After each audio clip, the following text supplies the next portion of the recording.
Hello दोस्तों, good evening. मेरा नाम है मनोज कुमार और मैं आप सभी लोगों का दी गाइडिंग हैंड इंग्लिश क्लासेस के इस ऑफिशियल यूट्यूब चैनल पे आप सभी लोगों का मैं स्वागत करता हूं। आप सभी लोगों का हार्दिक अभिनंदन। दोस्तों, मैं उम्मीद करता हूं आप सभी लोग खुश होंगे, अपनी जिंदगी में बहुत बढ़िया तैयारियों में आप सभी लोग जुटे होंगे। दोस्तों, 4th ग्रेड का एग्जाम हर गुजरते दिन के साथ आपके नजदीक आता हुआ, हर गुजरते दिन के साथ आपके इम्तिहान को और सख्त और मजबूत करता हुआ। दोस्तों, मैं उम्मीद करता हूं आप सभी लोग अभी तक बहुत बढ़िया पोजीशन में पहुंच चुके हैं। आप सभी लोग बहुत अच्छी तैयारियों में जुटे हैं और आप सभी लोगों की जो गति है वो उसी रफ्तार से चल रही है जिससे आपने शुरुआत की थी। दोस्तों, 4th ग्रेड का एग्जाम आप सभी लोगों को इसके सिलेबस के रिगार्डिंग मैंने आपको डिटेल्ड जानकारी आपको लास्ट वीडियो में दे दी थी दोस्तों। और मैंने ये कहा था कि हम इस सफर के अंदर आप सभी लोगों के सफर को आसान करने वाले हैं और इस सफर के अंदर दोस्तों हम आपके इंग्लिश का जो पार्ट है उसके अंदर जितना हो सकेगा उतना सिंप्लीफाइड मैनर के अंदर आप सभी लोगों की इसके अंदर जो सफर है उसको आसान करेंगे दोस्तों। और इसमें सबसे इंपॉर्टेंट बात यह रहेगी दोस्तों कि अंग्रेजी का जो पार्ट है, अंग्रेजी एक ऐसा नाम जिससे लगभग लगभग हर स्टूडेंट खौफ खाता है। अंग्रेजी एक ऐसा सब्जेक्ट है दोस्तों जो लगभग लगभग हर एग्जाम के अंदर हर स्टूडेंट के लिए सरदर्द है। बहुत सारे स्टूडेंट ऐसे हैं जिनको यह लगता है दोस्तों कि अंग्रेजी उनकी सबसे बड़ी प्रॉब्लम है। तो आप सभी लोगों को मैं बता दूं दोस्तों कि अंग्रेजी उतनी बड़ी तोप नहीं है, अंग्रेजी उतनी बड़ी परेशानी नहीं है जितना आप सभी लोग समझ के बैठे हैं। क्योंकि सही मायने में दोस्तों कि अंग्रेजी एक लैंग्वेज है। अगर आप उसको एक लैंग्वेज की तरह पढ़ेंगे तो आपको बिल्कुल भी उसके अंदर किसी भी प्रकार की कोई प्रॉब्लम, कोई आपको हर्डल, परेशानी आने वाली नहीं। आपको जरूरत है एक सही मार्गदर्शन की, एक सही व्यक्ति की जो आपको उस राह पे, उस डगर के अंदर हर कदम पे बाकायदा स्टेप बाय स्टेप आपको गाइड कर सके। दोस्तों, इसी कड़ी में आप सभी लोगों को इंग्लिश की अपन शुरुआत करेंगे। और ये मैंने ये कहा था कि आप सभी लोगों को इंग्लिश का जो चैप्टर होंगे गाइस, वो हम बाकायदा बेसिक से बिल्कुल जीरो से पढ़ेंगे दोस्तों, है ना। अब बिल्कुल बेसिक, बिल्कुल जीरो से मेरा मतलब ये है दोस्तों कि हम सभी ने इंग्लिश लैंग्वेज का जो पार्ट है, जो 15 नंबर का जो पार्ट है दोस्तों, उसके अंदर जो जो टॉपिक्स है जो हमें पढ़ने हैं उसके बारे में आपको मैंने लास्ट वीडियो में बता दिया था। अब वो जो टॉपिक है दोस्तों, मान लीजिए अब वो जितने भी टॉपिक है दोस्तों, है ना, अब जितने भी टॉपिक हैं उन टॉपिक्स को करने के लिए दोस्तों आप डायरेक्ट अगर टॉपिक पर जंप करेंगे तो कहीं ना कहीं आपको यह लगेगा कि कोई गैप है। क्योंकि मान लीजिए अगर आपने टेंस से शुरुआत की दोस्तों, तो टेंस पढ़ने के लिए आपको वर्ब का नॉलेज होना बहुत जरूरी है दोस्तों। टेंस पढ़ने के लिए आपको वर्ब की फॉर्म आनी चाहिए दोस्तों। टेंस पढ़ने के लिए आपको और बहुत सारी चीजें हैं जिसके बारे में नॉलेज होना चाहिए। अगर किसी व्यक्ति के बेसिक्स वीक है, अगर किसी व्यक्ति की नींव कमजोर है अंग्रेजी के बेसिक्स में, फाउंडेशन के अंदर आपको खुद को अगर स्ट्रगल करता हुआ फील करते हैं दोस्तों, तो डायरेक्ट टेंस पढ़ना कहीं ना कहीं आप लोगों के लिए डायरेक्ट बहुत एडवांस लेवल पे जाना होगा दोस्तों। तो मैं आप सभी लोगों के लिए, ताकि हमें रटना ना पड़े, ताकि आप सभी लोगों को एक बिल्कुल शॉर्टकट वे में ना जाना पड़े दोस्तों, आपको पता हो कि आपने अगर ये आंसर सेलेक्ट किया है तो ये क्यों किया है दोस्तों। इसीलिए इसी कड़ी में दोस्तों आप सभी लोगों को उन टॉपिक्स पर मूव करने से पहले आप सभी लोगों के इंग्लिश के जो बेसिक्स है उनको हम कवर करेंगे। इंग्लिश की जो नींव है दोस्तों उसको हम मजबूत करेंगे। इंग्लिश का जो फाउंडेशनल पार्ट है दोस्तों उसके बारे में एक बेसिक जानकारी आप सभी लोगों को होनी चाहिए। और इसी कड़ी में हम शुरुआत करने वाले हैं अंग्रेजी के उन चैप्टर से हटके, उन चैप्टर से हटके दोस्तों बहुत सारी ऐसी जानकारी जो आप सभी लोगों को इस जर्नी पर जाने से पहले आपको मालूम होनी चाहिए दोस्तों। आप सभी लोगों को बता दूं दोस्तों, आप सभी लोगों के सामने एक सेंटेंस लिखा हुआ जी, है ना। जो सेंटेंस अगर दोस्तों मैं पढ़ के बताऊं तो जो सेंटेंस है, she lives peacefully in a rented house with her brother. दोस्तों ये जो सेंटेंस है ये ग्रामेटिकली बिल्कुल करेक्ट है, टेक्निकली साउंड है, कहीं पर कोई इशू नहीं है दोस्तों। लेकिन यहां पर इस सेंटेंस के जरिए मैं आपको जो समझाना चाह रहा हूं दोस्तों वो ये है, आप मुझे एक बात बताइए दोस्तों। अब ये सेंटेंस है शी लिव्स पीसफुली। दोस्तों यहां पर सेंटेंस का सब्जेक्ट जो है वो है शी, यहां पर वर्ब है दोस्तों वो है लिव्स दोस्तों, पीसफुली। अब ये जो शब्द है दोस्तों ये एक एडवर्ब है। अभी एडवर्ब क्यों है, एडवर्ब क्या होता है, इसके बारे में हम बाद में बात करेंगे दोस्तों। दोस्तों यहां पर इन एक जो वर्ड लगा है एक प्रेपोजिशन है, ए आर्टिकल है दोस्तों, रेंटेड। और चूंकि हाउस दोस्तों एक नाउन है, नाउन को मॉडिफाई करने के लिए अगर कोई वर्ड काम में आ सकता है, नाउन को अगर कोई मॉडिफाई कर सकता है दोस्तों, वो होता है एक एडजेक्टिव। तो ये जो वर्ड है दोस्तों ये एक एडजेक्टिव है। उसके बाद दोस्तों विद लगा है, विद एक प्रेपोजिशन है दोस्तों, हर एक प्रोनाउन है और ब्रदर दोस्तों एक नाउन है। दोस्तों हमने इस पूरे के पूरे सेंटेंस का ग्रामेटिकल पोस्टमार्टम किया है ना। अब इस सेंटेंस के अंदर जितने शब्द हैं दोस्तों, यहां पर शी एक प्रोनाउन है दोस्तों, लिव एक वर्ब है, पीसफुली एडवर्ब है दोस्तों, उसके अलावा इन एक प्रेपोजिशन है और जो ए है दोस्तों ये आर्टिकल है दोस्तों। मैं आपको इस सेंटेंस के जरिए क्या समझाना चाह रहा हूं दोस्तों कि वो सबसे इंपॉर्टेंट बात, अब इस सेंटेंस को दोस्तों हमने ग्रामेटिकल करेक्ट कहा है, जो कि बिल्कुल ठीक है। इस सेंटेंस का पूरा ग्रामेटिकल पोस्टमार्टम करके हमने देखा। इस सेंटेंस को बाकायदा जितना हो सकता है सारे के सारे टुकड़ों में विभाजित करके इसके सारे के सारे पार्ट्स को हमने समझने की कोशिश की दोस्तों। अब मैं आप लोगों से ये जानना चाह रहा हूं दोस्तों, यहां पे सेंटेंस का सब्जेक्ट जो है वो शी है दोस्तों। यहां पर आपने हर क्यों नहीं लिखा? यहां पे लिव्स की जगह दोस्तों लिव क्यों नहीं आया दोस्तों? यहां पे पीसफुल की जगह पीसफुल क्यों नहीं आया दोस्तों? पीस क्यों नहीं आया दोस्तों? यहां पर इन की जगह ऑन क्यों नहीं आया? ए की जगह एन क्यों नहीं लगा दोस्तों? उसकी जगह द क्यों नहीं लगा दोस्तों? यहां पर रेंटेड है दोस्तों, यहां पर सिर्फ रेंट क्यों नहीं लगा? हाउस। यहां पर विद की जगह दूसरा प्रेपोजिशन क्यों नहीं आया? यहां पर हर की जगह शी क्यों नहीं लगा दोस्तों? क्योंकि लड़की के लिए तो आप शी का इस्तेमाल भी करते हैं और आप हर का इस्तेमाल भी करते हैं दोस्तों। ये पूरा का पूरा सेंटेंस ग्रामेटिकली करेक्ट है। अच्छा, वो कौन से कायदे कानून है जिन्होंने बताया कि यहां पर शी नहीं, यहां पर हर आएगा? यहां पर लिव्स आएगा दोस्तों, लिव नहीं आएगा। यहां पर इन है वो एक एप्रोप्रिएट प्रपोजिशन है। यहां पर राइट वर्ड जो है दोस्तों वो विद है। यहां पर हर आएगा, हर सेल्फ नहीं आएगा, शी नहीं आएगा दोस्तों। अब दोस्तों ये सारा का सारा जो ज्ञान है, अब ये सारा का सारा जो कायदा कानून है दोस्तों, ये पूरी की पूरी जो गाइडलाइंस है, जो रेगुलेशंस है, जो नियम है दोस्तों, इन्हीं सभी का अध्ययन है दोस्तों, वो है ग्रामर, है ना।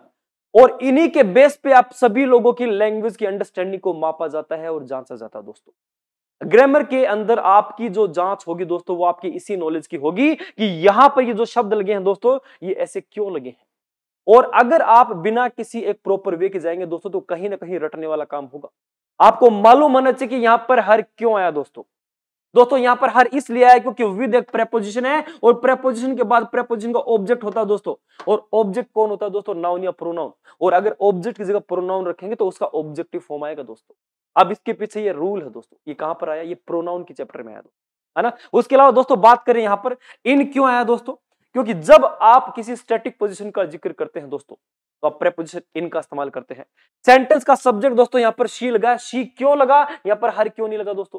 क्योंकि शी सेंटेंस के अंदर सब्जेक्ट है दोस्तों, और सेंटेंस का सब्जेक्ट या तो नाउन होगा या प्रोनाउन होगा दोस्तों। अगर आप सेंटेंस के सब्जेक्ट को प्रोनाउन रखते हैं तो फिर प्रोनाउन का सब्जेक्टिव फॉर्म आपको रखना पड़ेगा वहां पर आप ऑब्जेक्टिव फॉर्म नहीं लगा सकते दोस्तों। यहां पर दोस्तों सेंटेंस का जो वर्ब जो है वो वर्ब है, वो लिव्स है दोस्तों।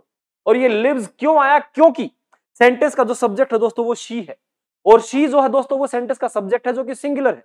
अगर सेंटेंस का सब्जेक्ट सिंगुलर है तो वर्ब भी क्या आएगा? वो भी सिंगुलर होगा। और सेंटेंस याद रखिएगा दोस्तों, जो वर्ब लिव्स है ये सिंगुलर है। अगर आप इसका एस और एस हटा देंगे, इट बिकम्स प्लूरल दोस्तों, है ना। ये क्या बन जाता है? ये प्लूरल बन जाता है दोस्तों। यहाँ पे सेंटेंस का वर्ब लिव्स है, और सेंटेंस के अंदर वर्ब को अगर कोई मॉडिफाई कर सकता है वो एडवर्ब होता है दोस्तों। यहाँ पर ये क्या हो जाएगा? पीसफुली। अगर आप इसको पीसफुल लिखते दोस्तों तो ये एक क्या होता जी? ये एक एडजेक्टिव होता। एडजेक्टिव मॉडिफाई करता दोस्तों या तो नाउन को या फिर प्रोनाउन को। तो हमें ध्यान देने की जरूरत है दोस्तों। अब यहाँ पे रेंटेड दोस्तों नाउन है, और नाउन की विशेषता बताता है दोस्तों एडजेक्टिव। अब आप कहोगे सर रेंटेड ये तो थर्ड फॉर्म हो गया।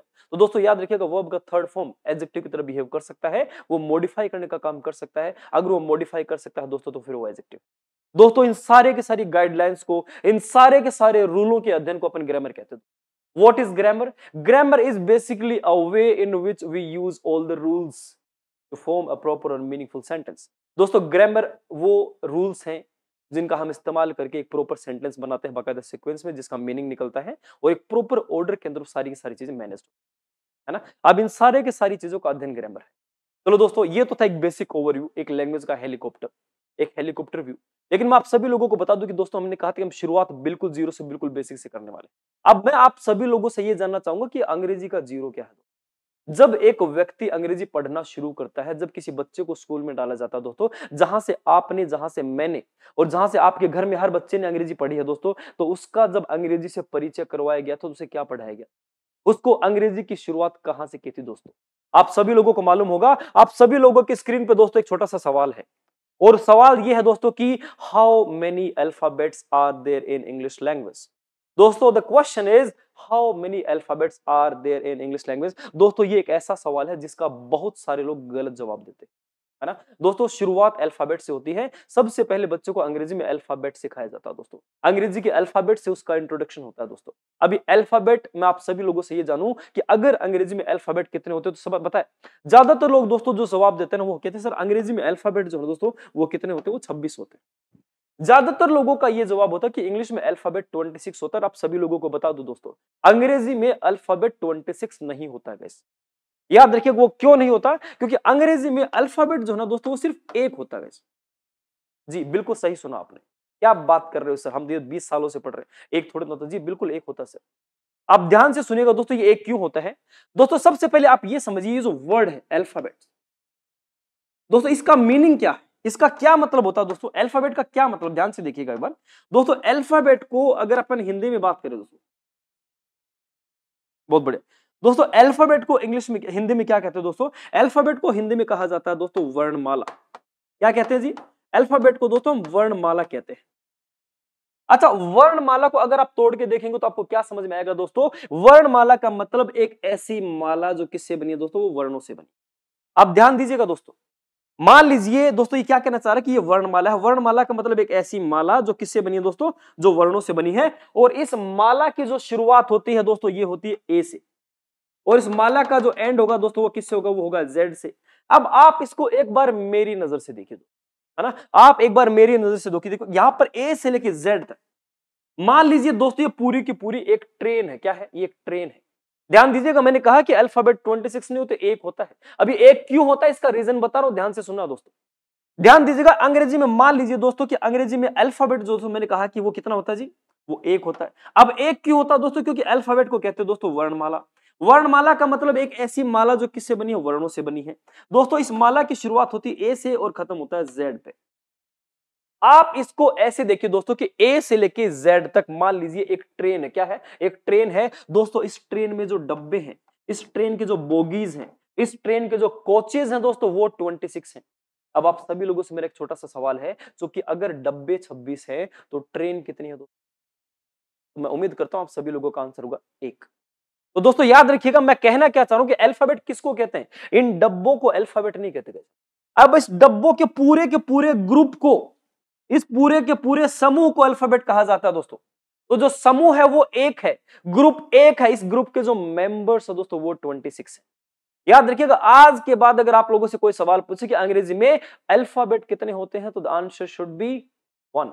अंग्रेजी में अल्फाबेट एक होता है दोस्तों। अल्फाबेट के अंदर ये जो मेंबर्स है दोस्तों, ये 26 होते हैं। और इन मेंबर्स को क्या कहा जाता है दोस्तों, इनको अंग्रेजी में कहते हैं दोस्तों लेटर्स। क्या बोलते हैं जी, इनको हम लेटर्स कहते हैं। और लेटर्स का मतलब होता है दोस्तों वर्ण। क्या होता है जी, लेटर्स का मतलब वर्ण होता है। तो याद रखिएगा, वर्ण 26 होते हैं, वर्ण 26 होते हैं। और उन वर्णों के पूरे ग्रुप को हम क्या कहते हैं दोस्तों, उसको हम वर्णमाला कहते हैं, जिसको हम अंग्रेजी में अल्फाबेट के नाम से जानते हैं।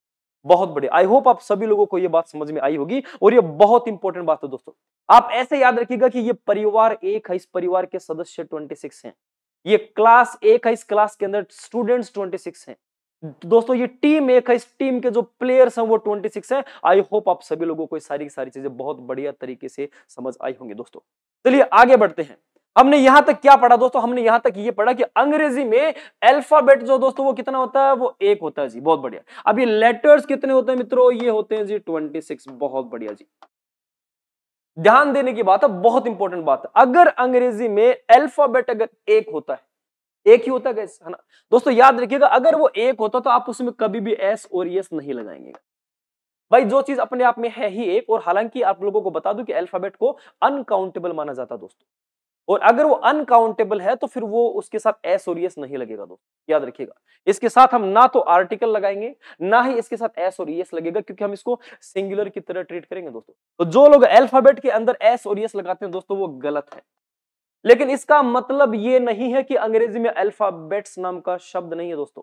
अंग्रेजी में अल्फाबेट्स नाम का शब्द है गाइस। अब अगर मैं ये आप लोगों से ये कहूंगा इसकी अंग्रेजी में अल्फाबेट्स अगर कुछ है दोस्तों, अल्फाबेट्स होता है, लेकिन अल्फाबेट्स का मतलब फिर वहां पर वर्णमालाएं नहीं होता। यहां पर अल्फाबेट्स का मतलब होता है दोस्तों लैंग्वेजेस। क्या होता है जी, इसका मतलब होता है दोस्तों भाषाएं। अगर आपको किसी व्यक्ति से ये जानना हो कि भाई साहब कितनी भाषाएं जानते हो, how many alphabets do you know, आप पूछ सकते हैं, है ना। अल्फाबेट्स का मतलब होता है भाषाएं, लैंग्वेजेस। आई होप आप सभी लोगों को ये सारी की सारी चीजें समझ में आई होंगी दोस्तों। अंग्रेजी में अल्फाबेट एक होता है, अल्फाबेट में लेटर्स 26 होते हैं दोस्तों। अब ये जो 26 लोग हैं दोस्तों, ये जो 26 जो लोग हैं, इनको दो पार्ट्स में डिवाइड किया गया। इनमें से 5 पांडव ऐसे हैं दोस्तों, जिनको हम क्या कहते हैं दोस्तों, जिनको हम वावल कहते हैं जी। क्या बोलते हैं, इनको हम वावल कहते हैं। और बाकी बचे हुए जो 21 लोग हैं गाइस, इनको क्या बोलते हैं दोस्तों? इनको हम कहते हैं कॉन्सोनेंट्स। हम जी क्या बोलते हैं? इनको हम कॉन्सोनेंट्स कहते हैं मित्रों। अंग्रेजी में टोटल लेटर्स 26 हैं। इन 26 लेटर्स को दो पार्ट्स में डिवाइड किया गया है। The 5 are vowels and the remaining 21 they are consonants. दोस्तों 5 वॉवल होते हैं, 21 कॉन्सोनेंट्स होते हैं। आई होप आप सभी लोगों को ये बात मालूम होगी। और दोस्तों ये जो 5 जो वॉवल्स दोस्तों कौन कौन से हैं? ये है ए, ई, आई, ओ, यू। बहुत बढ़िया दोस्तों। अल्फाबेट एक है, अल्फाबेट में लेटर्स होते हैं। लेटर्स को दो पार्ट्स में डिवाइड किया गया है, वॉवल्स एंड कॉन्सोनेंट्स। अब आप सभी लोगों से मेरा छोटा सा सवाल ये है दोस्तों कि ये जो 26 लोग हैं ए से लेके जेड तक, इनका यूज करके, इनको इस्तेमाल करके, इनको काम में लेके आप क्या बनाते हो? अल्फाबेट में लेटर्स होते हैं, बहुत बढ़िया। गाइस लेटर्स को मिला के आप क्या बनाते हैं? आई होप आप सभी लोगों का आंसर वही है जो मैं सोच रहा हूं। दोस्तों लेटर्स को मिला के हम बनाते हैं वर्ड्स। हम क्या बनाते हैं जी? हम उसके बाद बनाते हैं वर्ड्स। बहुत बढ़िया दोस्तों। आई होप आप सभी लोगों को मालूम होगा अल्फाबेट इंग्लिश लैंग्वेज में एक होता है दोस्तों। अल्फाबेट में लेटर्स जो है दोस्तों वो 26 होते हैं, और 26 लेटर्स जो है ए से लेकर जेड तक, इनका इस्तेमाल करके दोस्तों हम क्या बनाते हैं? हम वर्ड्स बनाते हैं दोस्तों। अब वर्ड का मतलब होता है शब्द, और आप सभी लोगों को मालूम है कि वर्ड कैसे बनाया दोस्तों? वर्ड हमने बनाया है लेटर्स के कॉम्बिनेशन से, लेटर्स के ग्रुप से, इनके समूह से दोस्तों। तो अगर आप वर्ड का डेफिनेशन निकालना चाहे तो क्या निकालेंगे guys? A word is nothing but a group. दोस्तों वर्ड कुछ नहीं है, एक समूह है जी। किसका समूह है दोस्तों? लेटर्स का समूह है गाइस। बहुत बढ़िया दोस्तों। एक वर्ड है वो लेटर्स का समूह है, लेकिन लेटर्स का समूह होना काफी नहीं है। एक वर्ड तब तक वर्ड नहीं है दोस्तों जब तक उसका कोई मीनिंग ना होगा। याद रखिएगा, a group of letters which has a meaning guys, जिसका अपना कोई अर्थ निकलता है दोस्तों। याद रखिएगा, शब्द तब तक शब्द नहीं है जब तक उसका अर्थ ना होगा। शब्दों लेटर्स का वो समूह जिसका अपना कोई अर्थ निकलता है वही शब्द होता है दोस्तों। अगर अर्थ नहीं है तो अनर्थ है। याद रखिएगा। हाँ दोस्तों, लेटर्स के ग्रुप को हम क्या बोलते हैं? लेटर्स के ग्रुप को हम वर्ड कहते हैं। बहुत बढ़िया गैस। अंग्रेजी में अगर शब्दों की बात करें, अगर वर्ड्स की बात करें दोस्तों, ग्रामर के हिसाब से अगर आप वर्ड्स को पढ़ने चले तो वर्ड्स अंग्रेजी में दोस्तों कई प्रकार के होते हैं। वर्ड्स की अगर बात करें मित्रों तो अंग्रेजी में वर्ड होता है नाउन। दोस्तों अंग्रेजी में वर्ड होते हैं प्रोनाउन। दोस्तों अंग्रेजी में वर्ड होते हैं वर्ब, होता है एडवर्ब। दोस्तों उसके बाद आता है एडजेक्टिव। एडजेक्टिव के बाद होता है दोस्तों कंजक्शन। कंजक्शन के अलावा मित्रों होता है प्रेपोजिशन। प्रेपोजिशन के अलावा दोस्तों होता है डिटरमिनर्स। बहुत बढ़िया गैस लगभग। और इसके अलावा एक इंटरजेक्शन भी होता है दोस्तों। क्या होता है इसके अलावा? हम इंटरजेक्शन भी पढ़ते हैं दोस्तों। ये 9 प्रकार के वर्ड्स है। हालांकि ट्रेडिशनल इंग्लिश के अंदर ये 8 पढ़ाए जाते हैं दोस्तों। याद रखिएगा, मॉडर्न इंग्लिश के अंदर डिटरमिनर्स को भी पार्ट्स ऑफ स्पीच का हिस्सा माना जाता है। तो मॉडर्न इंग्लिश के अंदर जो पार्ट्स ऑफ स्पीच है दोस्तों, बहुत सारे ग्रामरियन यहाँ पर नो का अपना विचार रखते हैं। बहुत सारे ग्रामरियन आज भी 8 पार्ट्स ऑफ स्पीच पढ़ाते हैं। तो आप याद रखिएगा, डिटरमिनर्स को भी हम पार्ट्स ऑफ स्पीच मानते हैं। और डिटरमिनर्स दोस्तों आर्टिकल्स को भी इंक्लूड करता है। याद रखिएगा। अब आप सभी लोगों को लग रहा होगा सर इसके अंदर सारे आगे, इसके अंदर आर्टिकल्स तो आए नहीं। तो दोस्तों याद रखिएगा, आर्टिकल्स जो है दोस्तों वो डिटरमिनर्स के अंदर शामिल है।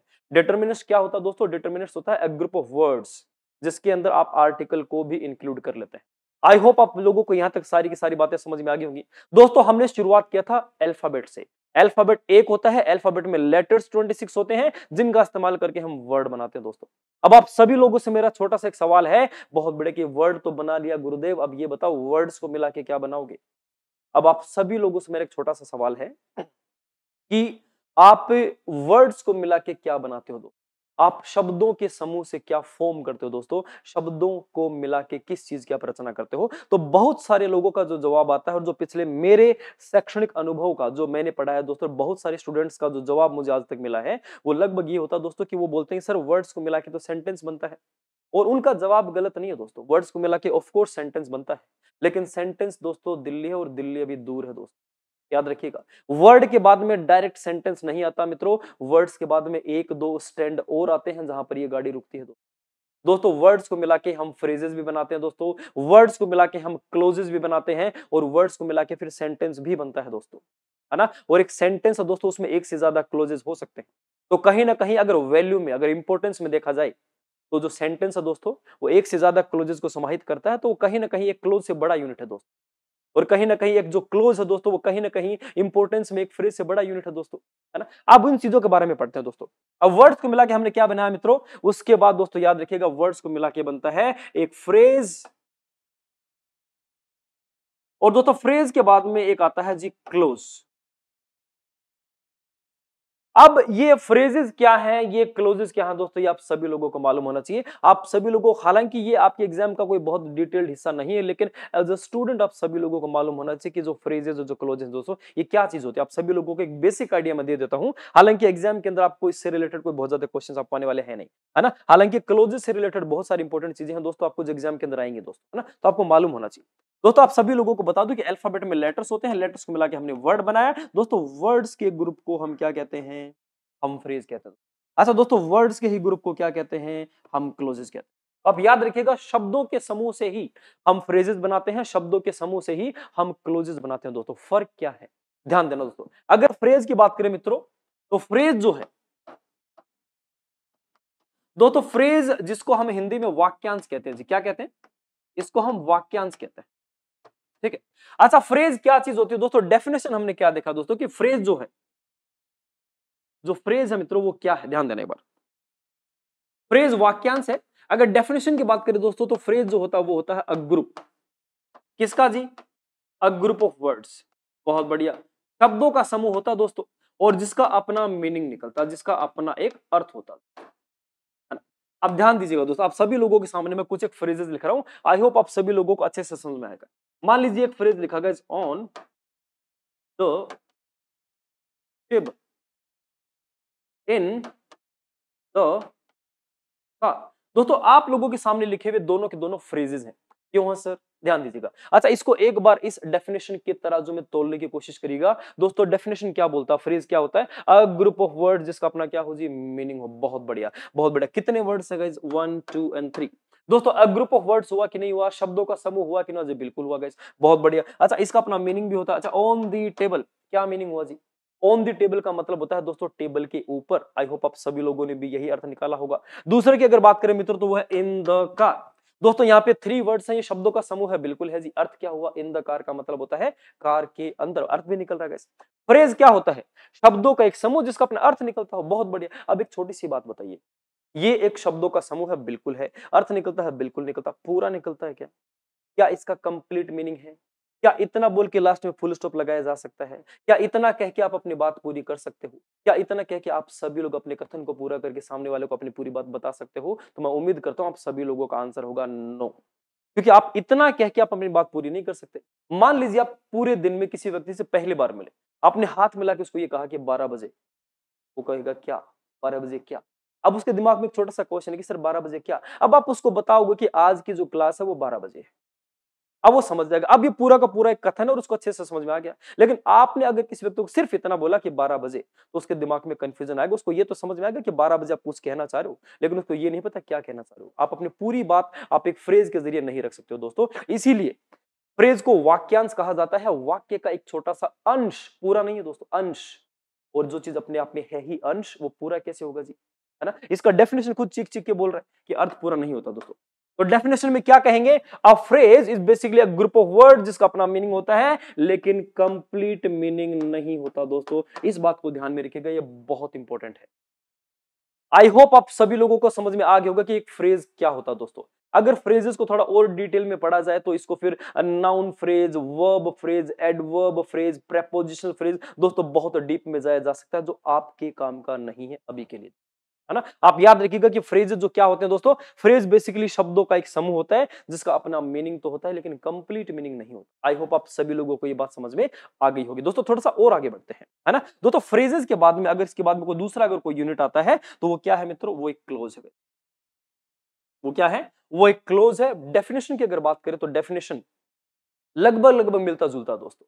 जो डेफिनेशन फ्रेज का है वही डेफिनेशन क्लोज का है गाइस। बहुत बढ़िया। कैसे गाइस, क्लोज की अगर डेफिनेशन की बात करें मित्रों, तो जो क्लोज की डेफिनेशन क्या है, डेफिनेशन ये है दोस्तों, अ ग्रुप एक समूह है। बहुत बढ़िया। किसका जी, अ ग्रुप ऑफ वर्ड्स, ये भी एक शब्दों का ही समूह है दोस्तों, ठीक है। अच्छा अब मीनिंग इसका भी होता है गाइस, अर्थ इसका भी निकलता है जी, अर्थ इसका भी होता है। तो दोस्तों एक क्लोज भी बेसिकली एक ग्रुप ऑफ वर्ड्स, एक शब्दों का समूह है और जिसका अपना अर्थ निकलता है। अब आपके दिमाग में एक छोटा सा सवाल आएगा कि सर यही सेम डेफिनेशन आपने फ्रेज का भी तो दिया था। जी बिल्कुल दिया था दोस्तों। उस फ्रेज के डेफिनेशन के लास्ट में अंदर एक बात और भी थी कि ये शब्दों का समूह तो है, इसका अर्थ तो निकलता है लेकिन पूरा अर्थ नहीं निकलता दोस्तों। अब बात करते हैं क्लोज की कि सर इसका पूरा अर्थ होगा कि नहीं होगा, चलो फाइंड आउट कर लेते हैं। बहुत बढ़िया। मान लीजिए दोस्तों एक सेंटेंस है और सेंटेंस ये कहता है कि व्हेन आई रीच्ड होम, जब मैं घर पहुंचा, ही वॉज स्लीपिंग, वह सो रही थी। दोस्तों आप सभी लोगों के सामने एक सेंटेंस लिखा, ये सेंटेंस दो नहीं है, याद रखिएगा। यहां से लेके और यहां तक एक सिंगल सेंटेंस है दोस्तों। ये एक सेंटेंस और इस सेंटेंस के दो हिस्से हैं, यहां से लेके यहां तक और यहां से लेके यहां तक।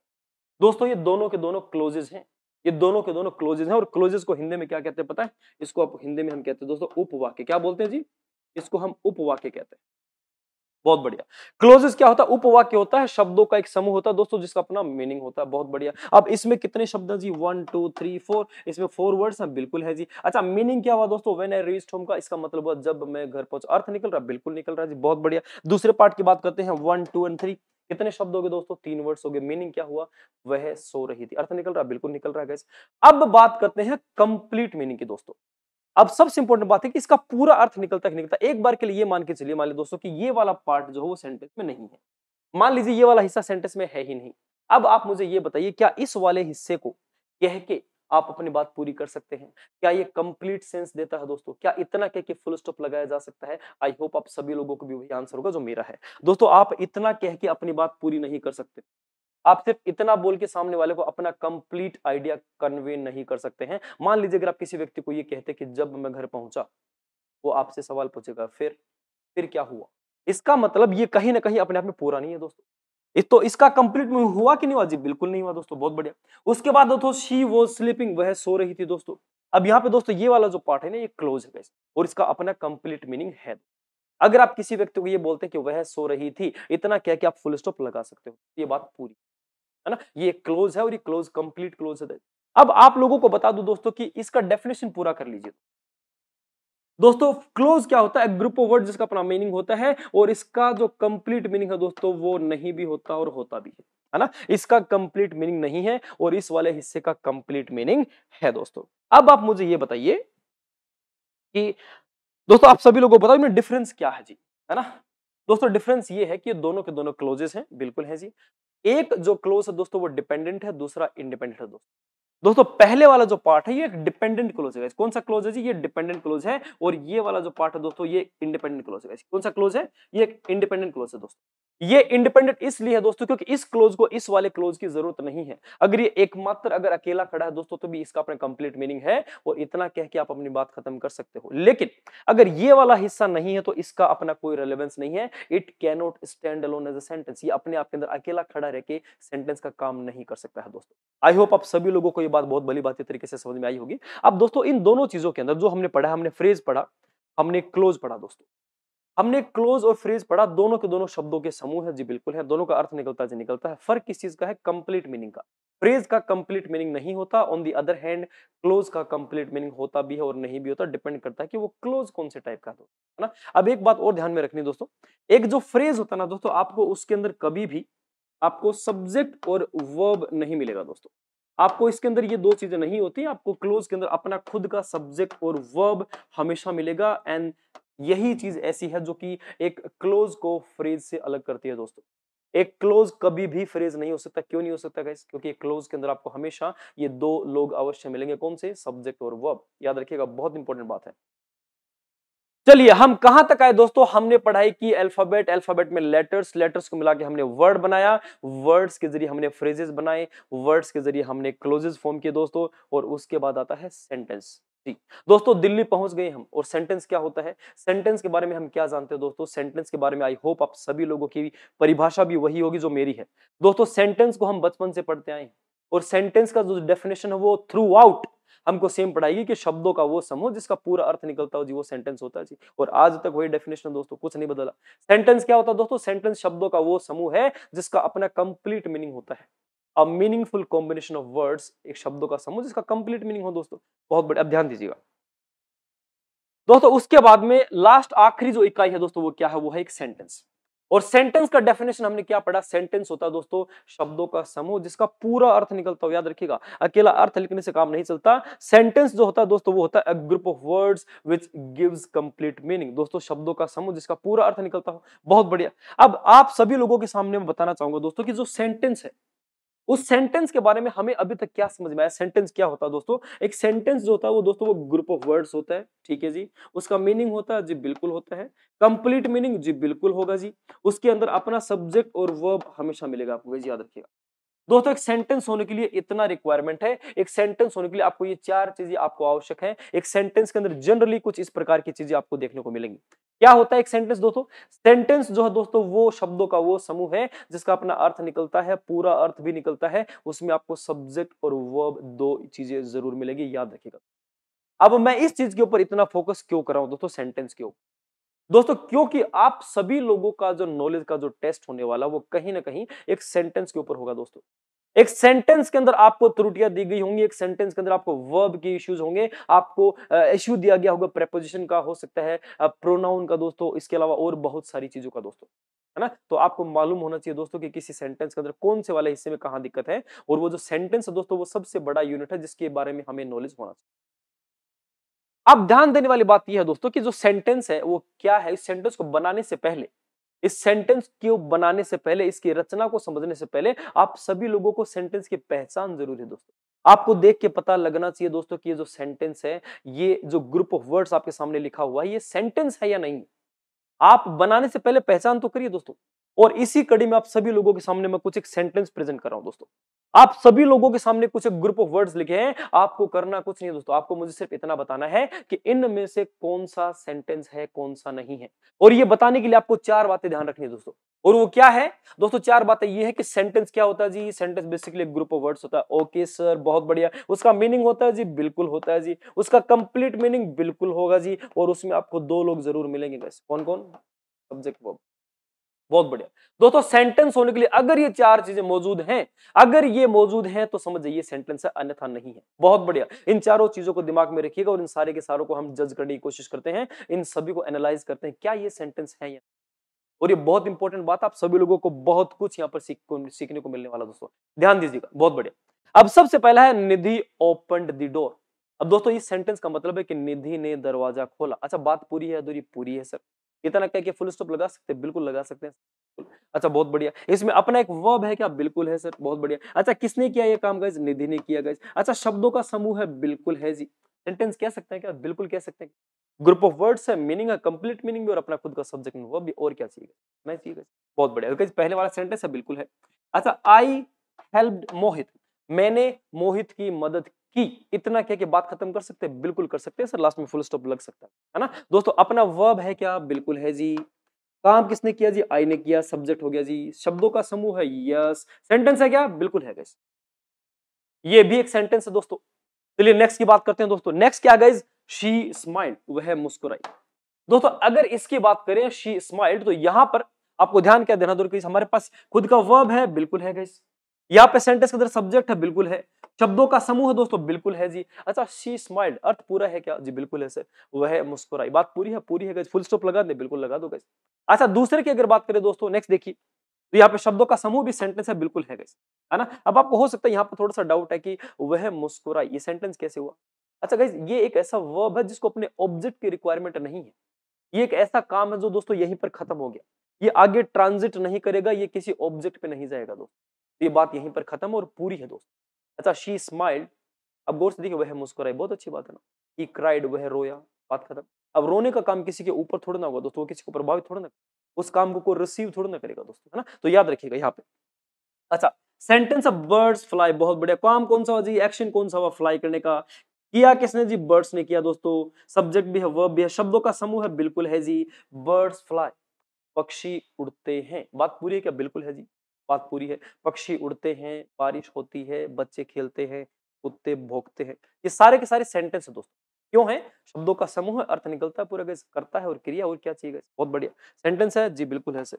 अच्छा दोस्तों, आप सभी लोगों के सामने दो वर्ड्स लिखे हुए, है ना। अब मेरा आप लोगों से सवाल ये है कि आपके सामने लिखे हुए ये जो दो शब्द हैं, कम एंड गो, क्या आप इनको सेंटेंस कह सकते हैं? तो यहां पर ज्यादातर लोगों के जो जवाब आता है ना दोस्तों, वो ये आता है कि सर ये सेंटेंस नहीं, ये सेंटेंस नहीं है, इसको हम वर्ड्स कहेंगे, इनको हम क्या कहेंगे, इनको हम शब्द कहेंगे, क्योंकि ये सेंटेंस नहीं है। सेंटेंस होने के लिए तो बहुत सारा तामझाम होने की जरूरत है। सेंटेंस होने के लिए सर तो ग्रुप ऑफ वर्ड्स भी होना चाहिए, अपना सब्जेक्ट भी होना चाहिए, अपना वर्ब भी होना चाहिए। जी, आप सभी लोगों का जो सोचना है वो बिल्कुल ठीक है ना? वो कहीं न कहीं हर व्यक्ति का, हर स्टूडेंट का दोस्तों इसको लेके यही अवधारणा रहती है कि दोनों के दोनों सेंटेंस नहीं है। लेकिन आप सभी लोगों को बता दूं दोस्तों, ये दोनों के दोनों सेंटेंस हैं। अंग्रेजी की डेफिनेशन में इंग्लिश लैंग्वेज की नजरों से देखिए, ये दोनों के दोनों सेंटेंस क्यों हैं? चलिए प्रूव करते हैं। दोस्तों ये दोनों के दोनों सेंटेंस क्यों हैं? सबसे पहले तो आप मुझे ये बताइए कि ये जो है दोनों, चलो आपकी बात मान लेते हैं कि दोनों के दोनों क्या हैं दोस्तों? ये दोनों के दोनों वर्ड्स हैं। क्या है जी? ये दोनों के दोनों वर्ड्स हैं, ये शब्द हैं। ये सेंटेंस नहीं है दोस्तों, क्योंकि ये शब्द हैं, क्योंकि सेंटेंस होने के लिए तो शब्दों का समूह होना चाहिए, बिल्कुल होना चाहिए। दोस्तों ये दोनों के दोनों शब्द हैं। अच्छा मुझे ये बताइए, शब्द तो है कौन से वाले हैं? ये वाले हैं कि ये वाले हैं?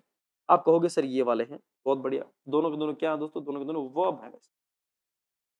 चलिए ठीक है जी, वर्ब है। अच्छा इन दोनों में ऐसा क्या मिसिंग है जिसकी वजह से ये सेंटेंस नहीं? तो आई होप आप सभी लोगों का जो जवाब होगा दोस्तों वो क्या होगा कि गुरुदेव इसके अंदर यहाँ पर सब्जेक्ट नहीं है जी, है ना? यहाँ पर क्या नहीं है? यहाँ पर सब्जेक्ट नहीं है, और सेंटेंस होने के लिए तो सब्जेक्ट और वर्ब दोनों रिक्वायर्ड है। यहाँ पर सब्जेक्ट मिसिंग है जी, बिल्कुल आपका जवाब बिल्कुल ठीक है दोस्तों, यहाँ पर सब्जेक्ट। लेकिन आप लोगों को बता दूं गाइस कि दोनों के दोनों सेंटेंस हैं, और वो क्यों है समझिए एक बार। दोस्तों अंग्रेजी में अगर आप सेंटेंस को पढ़ने चलेंगे, तो सेंटेंस के अगर आप टाइप्स को पढ़ेंगे तो आपको मालूम पड़ेगा दोस्तों कि सेंटेंस जो है वो सेंटेंस 5 प्रकार के होते हैं दोस्तों। अगर आप उनको उनके फंक्शन के आधार पे पढ़े, किसके आधार पे? फंक्शन के आधार पे। अगर आप सेंटेंस को उनके कार्यों के आधार पे पढ़ते हो, सेंटेंस 5 टाइप्स के होते हैं। बहुत बढ़िया। अगर आप सेंटेंस को उनके स्ट्रक्चर के आधार पे पढ़ने जाएंगे दोस्तों, तो सेंटेंस होते हैं 4 प्रकार के जी। बहुत बढ़िया। ये कौन-कौन से होते हैं गुरुदेव? आपको लोगों को बहुत इंपॉर्टेंट बात बता रहा हूं, ध्यान देने का गाइस। दोस्तों अगर सेंटेंस को फंक्शन के आधार पे पढ़ेंगे, कार्य के आधार पे पढ़ेंगे दोस्तों, 5 प्रकार के होते हैं। पहला होता है असर्टिव। कौन सा होता है जी? पहला असर्टिव होता है दोस्तों। असर्टिव वो सेंटेंस होते हैं जो बात कहने के काम आते हैं। मनीष अच्छा लड़का है, मैं जा रहा हूं, बारिश हो रही है, कुत्ते भौंक रहे हैं, आज मैं नहीं आऊंगा। दोस्तों ये सेंटेंस असर्टिव है, आप इसमें कोई बात कहने का काम कर रहे हैं। असर्टिव बना असर्ट से, असर्ट का मतलब कहना। बहुत बढ़िया। दोस्तों उसके बाद आता है इंटेरोगेटिव्स। कौन से होते हैं जी? उसके बाद होते हैं इंटेरोगेटिव। दोस्तों इंटेरोगेटिव का मतलब प्रश्नवाचक। दोस्तों ये वो सेंटेंस है जिनके जरिए हम सूचना मांगते हैं, हम कहते नहीं है। तो कहीं ना कहीं असर्टिव सेंटेंस का ठीक ऑपोजिट होता है दोस्तों इंटेरोगेटिव। अगर आप इनके फंक्शन के आधार पर अगर इनको आप जानने की कोशिश करें तो बहुत बढ़िया। दोस्तों उसके बाद आता है इंपेरेटिव जी। कौन सा आता है? उसके बाद इंपेरेटिव आता है। दोस्तों इंपेरेटिव सेंटेंस होते हैं आज्ञा सूचक वाक्य। अब ये क्या होते हैं इसके बारे में हम जानेंगे। दोनों इसके बाद आते हैं एक्सक्लेमेटरी सेंटेंस। कौन से आते हैं जी? Exclamatory sentence. दोस्तों एक्सक्लेमेटरी सेंटेंस वो सेंटेंस होते हैं जिन सेंटेंस के जरिए हम किसी भी प्रकार की कोई सडन फीलिंग को, किसी इमोशन एक्सप्रेशन को हम व्यक्त करते हैं दोस्तों, है ना? सडन फीलिंग हो सकता है वो गुस्से की हो, खुशी की हो, दुख की हो दोस्तों। और एक आखिरी जो सेंटेंस है दोस्तों वो है ऑप्टेटिव जी। कौन सा होता है जी? ऑप्टेटिव। दोस्तों ऑप्टेटिव वे सेंटेंस है जो हम जनरली बुढ़ापे में यूज करते हैं ना? किसी को अगर कोई ब्लेसिंग्स देना हो दोस्तों, है ना? किसी को कोई कर्स देना हो, किसी व्यक्ति के लिए आपको कोई विश करना हो, तो आप ऑप्टेटिव सेंटेंस के जरिए करते हैं। अब may God bless you, may you live long, may you die soon प्रकार के जो सेंटेंस है वो हम किस में करते हैं? हम ऑप्टेटिव सेंटेंस में काम में लेते हैं। बहुत बढ़िया, आगे बढ़ते हैं दोस्तों। अब अगर आप सेंटेंस को उनके स्ट्रक्चर के आधार पर पढ़ने चलेंगे तो 4 होता है। पहला होता है दोस्तों सिंपल, है ना? दूसरा जो होता है दोस्तों वो होता है कंपाउंड। दोस्तों फिर होता है कॉम्प्लेक्स। बहुत बढ़िया। और फोर्थ जो है दोस्तों उसको हम मिक्स्ड कहते हैं जी, ना? मिक्स्ड कह दीजिए या फिर उसको कंपाउंड कॉम्प्लेक्स कह दीजिए ना। कंपाउंड कॉम्प्लेक्स हम मिक्स बना के बोलते हैं। अब दोस्तों मैंने आप सभी लोगों के सामने सेंटेंस के पूरे टाइप्स लिखे, है ना? अब ये सारे के सारे जो टाइप हैं दोस्तों, अब इसमें आपको ध्यान ये देना कि ये वाले जो है कम एंड गो दोस्तों, अब ये दोनों के दोनों जो सेंटेंस है ये कौन से वाला है, ये कौन सा टाइप है दोस्तों? आप सभी लोगों को बता दो, ये जो सेंटेंस है दोस्तों ये इंपेरेटिव नेचर के जी। कौन से हैं? ये इंपेरेटिव सेंटेंस है। कौन से वाले जी? अब ये जो हमने 5 टाइप्स पढ़े थे दोस्तों, इन 5 में जो तीसरा जो टाइप है वो है इंपेरेटिव। कौन सा है जी? इंपेरेटिव। अब ये इंपेरेटिव सेंटेंस क्या होते हैं ध्यान देना दोस्तों। दोस्तों इंपेरेटिव सेंटेंस जिनको हिंदी में कहा जाता है जी आज्ञा सूचक वाक्य, क्या बोलते हैं जी, इनको कहते हैं आज्ञा सूचक वाक्य। इनको हम आज्ञा सूचक वाक्य कहते हैं दोस्तों। इंपेरेटिव सेंटेंस का मतलब होता है आज्ञा सूचक वाक्य। दोस्तों आज्ञा सूचक वाक्य कौन से होते हैं, इनकी एक पहचान है, एक आइडेंटिटी कि दोस्तों ये हमेशा मेन वर्ब से शुरू होते हैं, और मेन वर्ब की कौन सी फॉर्म से जी, फर्स्ट फॉर्म से स्टार्ट होंगे दोस्तों, या फिर ये स्टार्ट होंगे लेट से। किससे स्टार्ट होंगे, लेट से। दोस्तों काम क्या है, काम फंक्शन क्या है इन सेंटेंस का, इंपेरेटिव सेंटेंस काम आता है अगर किसी व्यक्ति को हमें कोई ऑर्डर या कमांड देनी हो। ऑर्डर और कमांड का मतलब होता है आदेश। किसी व्यक्ति को अगर हमें कोई आदेश देना हो तो हमें इंपेरेटिव सेंटेंस काम में आते हैं दोस्तों। अगर किसी व्यक्ति से कोई रिक्वेस्ट करना हो, विनती या प्रार्थना करनी हो, या फिर किसी व्यक्ति को कोई एडवाइस देना हो दोस्तों। एडवाइस का मतलब होता है दोस्तों सलाह। अगर आपको इनमें से कोई भी फंक्शन आपको करना है दोस्तों, आप कौन सी सेंटेंस काम में लेंगे जी, आप इंपेरेटिव सेंटेंस काम में लेंगे दोस्तों। इन सेंटेंस के अंदर आप लोगों को मैंने क्या बताया था, क्या मिसिंग है दोस्तों, यहां पर मिसिंग है सब्जेक्ट। कौन मिसिंग है, सब्जेक्ट मिसिंग। आप सभी लोगों को बता दूं दोस्तों, इन सेंटेंस का जो सब्जेक्ट होता है वो कौन होता है जी, वो लिसनर होता है। लिसनर का मतलब श्रोता, सुनने वाला व्यक्ति। अब मान लीजिए क्लास में अगर किसी व्यक्ति को मैं ये कहूं कि कम हियर, अब दोस्तों यहां पर ये जो सेंटेंस गौर से देखिए, इसकी शुरुआत मैंने किससे की, इसकी शुरुआत मैंने की कम से। तो दोस्तों कम जो हो एक वर्ब है, मेन वर्ब है, मेन वर्ब का फर्स्ट फॉर्म है। और आप किसी व्यक्ति को अगर आप टोन से कहते हैं कि कम हियर, अब दोस्तों ये एक ऑर्डर है, क्या है जी, ये एक ऑर्डर है, शुरुआत हुई मेन वर्ब से। सेंटेंस का सब्जेक्ट कौन है दोस्तों, लिसनर। यहाँ पे सब्जेक्ट मैं नहीं हूं, मैंने कहा है कि कम हियर, मैं बोलने वाला हूं दोस्तों, मैं स्पीकर हूं, मैं लिसनर नहीं हूं। सब्जेक्ट कौन है दोस्तों, लिसनर। क्यों, क्योंकि ये जो आने का जो काम करेगा, जो आपने कहा है कि कम हियर, इस आने के काम को कौन करेगा दोस्तों, वो सुनने वाला व्यक्ति करेगा गाइस। तो इसीलिए उसी को सब्जेक्ट माना जाता है, क्योंकि सब्जेक्ट कौन होता है दोस्तों, सब्जेक्ट होता है काम को करने वाला व्यक्ति। बहुत बढ़िया, काम कौन सा होगा, आने का, करेगा कौन, वही करेगा। इसीलिए इन सेंटेंस के अंदर सेंटेंस का जो सब्जेक्ट मानते हैं वो किसको मानते हैं मित्रों, वो यू को मानते हैं। मान लीजिए आप किसी आप फोटोग्राफर के पास फोटो खिंचवाने गए दोस्तों। अब उस फोटोग्राफर ने आप लोग से कहा कि स्माइल प्लीज। अब उस व्यक्ति ने आपको इंस्ट्रक्शंस दिए हैं कि कृपया मुस्कुराइएगा, है ना, प्लीज लगाया है, वो आपके लिए रिक्वेस्ट भी हो सकता है। शुरुआत किससे हुई जी, स्माइल प्लीज। आपने स्माइल से शुरुआत की दोस्तों, स्माइल एक वर्ब है, समझ गए। और वहां पे सेंटेंस का सब्जेक्ट कौन है, सेंटेंस का सब्जेक्ट आप है, क्योंकि मुस्कुराने का काम करेगा कौन, आप करेंगे। अब मान लीजिए कोई आर्मी का ऑफिसर है दोस्तों, अगर वो अपने सोल्जर्स को ये कहे कि फॉलो मी। अब दोस्तों यहां पर ये एक कमांड है, शुरुआत किसी हुई मेन वर्ब फॉलो से, और वो व्यक्ति कहना क्या चाह रहा है कि यू फॉलो मी। बहुत बढ़िया, करेगा कौन, सोल्जर्स करेंगे गाइस। आप किसी व्यक्ति को गुस्से में अगर आप ये कह दिए गेट आउट। अब दोस्तों यहां पर गेट आउट शुरुआत की आपने मेन वर्ब से, और सेंटेंस के अंदर आपने किसी व्यक्ति को ऑर्डर दिया है। सेंटेंस का सब्जेक्ट कौन है दोस्तों, सुनने वाला व्यक्ति, क्योंकि जाने का काम करेगा कौन, सुनने वाला व्यक्ति। अब मान लीजिए आप किसी व्यक्ति को अगर आप ये कहें कि हेल्प मी प्लीज। अब यहाँ पे दोस्तों गौर से देखिए, सेंटेंस की शुरुआत हुई हेल्प मेन वर्ब से दोस्तों, और ये जो मेन वर्ब है दोस्तों, ये किसी व्यक्ति के लिए रिक्वेस्ट है। आपने कहा कि हेल्प मी प्लीज, आप रिक्वेस्ट कर रहे हैं यहाँ पे उस व्यक्ति से, और आप कहना क्या चाह रहे हैं दोस्तों, सेंटेंस का सब्जेक्ट कौन होगा, जो सुन रहा है, क्योंकि हेल्प करेगा कौन, वो करेगा। गाइस याद रखिएगा, इसके अंदर, इन सेंटेंस के अंदर सब्जेक्ट हमेशा लिसनर होता, सुनने वाला। और दोस्तों इन सेंटेंस का सब्जेक्ट किसको मानते हैं जी, इस सेंटेंस का सब्जेक्ट मानते हैं यू। किसको मानेंगे, यू को मानेंगे दोस्तों, है ना। सेंटेंस का सब्जेक्ट होता है वो यू होता है। यू क्यों होता है दोस्तों, क्योंकि अगर आप किसी व्यक्ति को ये बोलते हैं कि कम हियर प्लीज, तो आप कहना क्या चाह रहे हैं मालूम, आप कहना चाह रहे हैं कि यू कम हियर। लेकिन आप यू को बोलते नहीं, क्योंकि वो व्यक्ति आपके सामने बैठा है ना, आपको पॉइंट आउट करने की जरूरत नहीं, आपकी आई कांटेक्ट से आप वो बात को कन्वे कर सकते हैं। आपने किसी व्यक्ति को अगर ये कहा कि सिट डाउन प्लीज, तो आप कहना क्या चाह रहे हैं, आप कहना चाह रहे हैं कि यू सिट डाउन। आप किसी व्यक्ति को ये बोले कि गेट आउट, तो आप कहना क्या चाह रहे हैं कि यू गेट आउट। तो दोस्तों यहां पर जो यू है दोस्तों, याद रखिएगा, ये सेंटेंस का सब्जेक्ट होता है, हमेशा यू को सब्जेक्ट माना जाता है, जो कि अंडरस्टूड है दोस्तों। क्या है, अंडरस्टूड। अंडरस्टूड का मतलब हमने मान लिया कि यहां पर यू है, बोलने लिखने की आवश्यकता नहीं। अंडरस्टूड इंप्लाइड है, गर्भित है, मान लिया। क्योंकि अल्टीमेटली आप जो कन्वे करना चाह रहे हो वो क्या है कि यू डू दिस, ये काम करिए, है ना। तो दोस्तों ये जो इंपेरेटिव सेंटेंस है ना, आपको ये पहली बार हो सकता है दिखने में, सुनने में अजीब लगे, बट आप पूरे दिन में जिन सेंटेंस को सबसे ज्यादा घिसते हैं वो यही है। आप जिन सेंटेंस को सबसे ज्यादा काम में लेते हैं वो यही है। आप सोच के देखिए, जब आप बच्चों से बात करते हो तो कैसे कर, आप क्या बोलते हो, इधर आ, इधर बैठ, मेरी बात सुन, वो बंद कर, उसको चला, उधर जा, ये कर, वो मत कर। ये सारे के सारे सेंटेंस गाइस अगर आप अंग्रेजी में बनाएंगे तो इंपेरेटिव होंगे। कैसे, come here, sit down, talk to me, listen to me, go there, do this, don't do this. दोस्तों इन सारे सेंटेंस की शुरुआत किससे करें आप, में। है ना। और उस व्यक्ति के लिए, उस बच्चे के लिए हो सकता है वो रिक्वेस्ट हो, कोई ऑर्डर हो दोस्तों, कोई इंस्ट्रक्शन हो, कोई रिक्वेस्ट, इस प्रकार के एक्सप्रेशन होते हैं। और सेंटेंस का सब्जेक्ट कौन है? वो बच्चा है, क्यों काम करेगा कौन? वो बच्चा करेगा, उसको क्या मानेंगे जी? बहुत बढ़िया। आई होप आप सभी लोगों को यहाँ तक की सारी चीजें आ गई। अब ध्यान देना, मैं आप लोगों को क्या समझाना चाह रहा हूं दोस्तों, कि अब इसके बारे में समझ में आया कि सेंटेंस क्यों दोस्तों, क्योंकि हमारा सेंटेंस का सब्जेक्ट कौन है जी? यहाँ पर सब्जेक्ट कौन है मित्रों? यहाँ पे सेंटेंस का जो सब्जेक्ट है फ्रेंड्स वो कौन है जी? वो यू। बहुत बढ़िया। अच्छा, सब्जेक्ट हमारे पास जी बिल्कुल है, वर्ब है बिल्कुल है, शब्दों का समूह है बिल्कुल है, अर्थ पूरा है क्या? बिल्कुल है। अगर आप किसी व्यक्ति को ये कहते हैं ना गाइस कि कम इन, तो वो आ जाता है गाइस, बात पूरी है ना। It is a complete sentence. बहुत बढ़िया दोस्तों, आई होप आप सभी लोगों को यहाँ तक की सारी चीजें बहुत बढ़िया तरीके से समझ आई होंगी।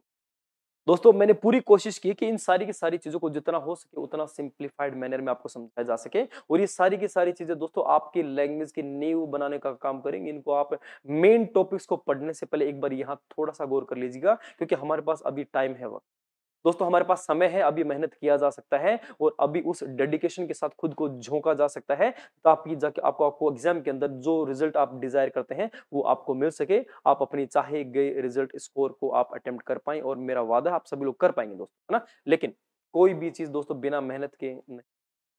हो सकता है आप सभी लोगों की मेहनत बहुत बढ़िया हो गई हो, इन केस अगर फिर भी आपको इसके रिगार्डिंग अगर कोई भी डाउट है किसी टॉपिक को लेके, कोई चीज ऐसी है जो आपको लगता है कि दोबारा पढ़ने की आवश्यकता है, वो टॉपिक ऐसा है दोस्तों जहां पे आपको लगता है कि यहाँ पर आपकी अंडरस्टैंडिंग थोड़ी सी वीक पड़ती है, तो you guys can go through it once again and I will try to make it as simple as I can. बहुत बढ़िया दोस्तों, अब आगे बढ़ते हैं, और मैं मेरी बात को एक छोटे से स्टेटमेंट से खत्म करना चाहूंगा दोस्तों। और स्टेटमेंट ये है दोस्तों कि लाइफ में मेहनत बहुत जरूरी है ना। आप सभी लोगों के सामने एक स्टेटमेंट लिखा हुआ है, और वो स्टेटमेंट ये है दोस्तों कि a genius without a plan और an idiot with a plan. दोस्तों दुनिया में दो प्रकार के लोग होते हैं, याद रखिएगा, दुनिया में दो प्रकार के लोग होते हैं। ये जो कौन कौन से दोस्तों? पहला है अ जीनियस विदाउट अ प्लान, और दूसरा है दोस्तों N idiot with a plan. दोस्तों दुनिया में कुछ लोग ऐसे हैं जो बहुत अच्छे हैं, उनको जो उनको जो कौशल मिला है, उनको जो टैलेंट मिला है दोस्तों, वे नवाजे गए हैं बहुत अच्छे टैलेंट के साथ, बहुत खूबियां हैं, बहुत गुण हैं दोस्तों, लेकिन गाइडेंस नहीं है, मार्गदर्शन नहीं है, रास्ता नहीं पता, तो दोस्तों वे जो लोग हैं वे अक्सर हार जाते हैं। वे लोग जनरली उन अपने पोटेंशियल को रीच नहीं कर पाते हैं जो उनको करना चाहिए, क्योंकि उनके पास क्या नहीं है दोस्तों? उनके पास मार्गदर्शन नहीं। और एक दूसरी तरफ वो व्यक्ति है दोस्तों जो पढ़ाई में या फिर किसी भी कौशल में उतना अच्छा नहीं है, वो उतना स्किल्ड नहीं है, उसके पास उतना कौशल नहीं है, लेकिन उसके पास गाइडेंस है, उसके पास मार्गदर्शन है दोस्तों, वो जुझारू है, वो मेहनत करना जानता है दोस्तों, और ये लोग अक्सर जीत जाते हैं दोस्तों, याद रखिएगा। तो याद रखिएगा, टैलेंट को हमेशा हार्डवर्क हरा सकता है दोस्तों। आप सभी लोगों को मेहनत करनी और इतने अच्छे तरीके से करती है कि आप सभी लोग वहां पहुंच पाए जहां पर आप पहुंचना। याद रखिएगा, ये चीज बहुत इंपॉर्टेंट आपके जीवन में काम आने वाली है दोस्तों। तो आपको क्या बनना है मालूम? आपको बनना है नीचे वाला गाइस। आप अगर एक इडियट हैं तो बी इट, कोई दिक्कत नहीं है, but you should have plan guys. आपके पास एक प्लान होना चाहिए, आपके पास एक मार्गदर्शन, एक रास्ता, एक विजन होना चाहिए जो आप सभी लोगों को गाइड करेगा to reach where you want to be. बहुत बढ़िया। चलो इसी बात के साथ मैं अपने स्पीच को खत्म करना चाहूंगा। थैंक यू सो मच आप सभी लोगों को एंड तक बने रहने के लिए, और next session is going to be very important, आपको बता देता हूं। अगला सेशन बहुत इंपॉर्टेंट रहने वाला है। मेन टॉपिक पर जाने से पहले दोस्तों आप सभी लोगों की नींव मजबूत करने का काम मैं कर रहा हूं। आप सभी लोगों को मेन टॉपिक करने से पहले एक बार इन वीडियोस को जरूर देख लीजिएगा, ताकि आप सभी लोग खुद को लैंग्वेज से थोड़ा सा फेमिलियर फील करें। चलिए, thank you so much, have a great afternoon guys, thank you so much.